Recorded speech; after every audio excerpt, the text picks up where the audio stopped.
Il y a pire que de naître sous X, il y a mourir sous X. Je m'appelle Maria Pia Briffaut. Je suis née le 14 janvier 1955 à Lille et je suis née sous X.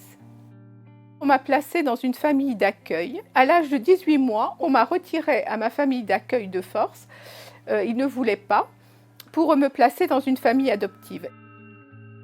Lorsque ma mère adoptive est décédée, je suis partie en recherche de mes origines. J'ai décidé qu'il était temps que je le fasse. Je ne voulais absolument pas mourir sous X. Je suis allée au conseil général, maintenant on dit le conseil départemental du Nord, à Lille.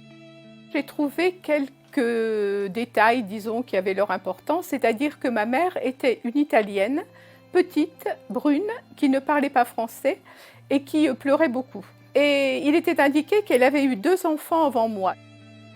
On m'a dit qu'il existait un dossier mère-enfant pour ceux qui sont nés dans les hôpitaux publics, ce qui était mon cas. Et que ce dossier mère-enfant était pour moi archivé à l'hôpital Jeanne de Flandre de Lille.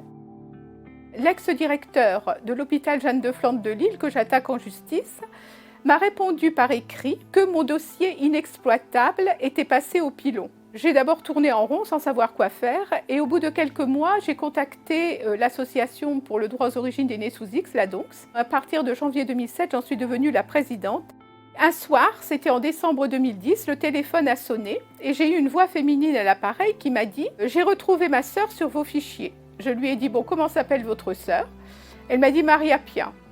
Et j'ai répondu « Mais Maria Pia, c'est moi, parce que je ne connaissais qu'une Maria Pia ». Elle m'a dit « Vous êtes Maria Pia, née le 14 janvier 1955 à Lille, sous X ?» J'ai dit « Oui ». Et elle m'a dit « Vous êtes ma sœur ». Ma mère avait subi un abandon forcé. Sa famille l'avait obligée à m'abandonner. Lorsque j'ai commencé mes recherches, ma mère était en bonne santé, elle était en vie et en bonne santé. Et lorsque ma famille m'a retrouvée des années et des années plus tard, elle venait de décéder sur une table d'opération. Donc le mensonge de l'ex-directeur de l'hôpital Jeanne de Flandre m'a séparée de ma mère à jamais. Je porte plainte pour que les hôpitaux sachent que s'ils ne sortent pas les dossiers de leurs archives, s'ils continuent à prétendre que les dossiers ont brûlé ou ont été passés au pilon, les nés sous X peuvent leur intenter des procès. Et je fais cela pour les milliers d'autres personnes dont les dossiers sont enfermés dans les archives des hôpitaux publics, que les hôpitaux les sortent.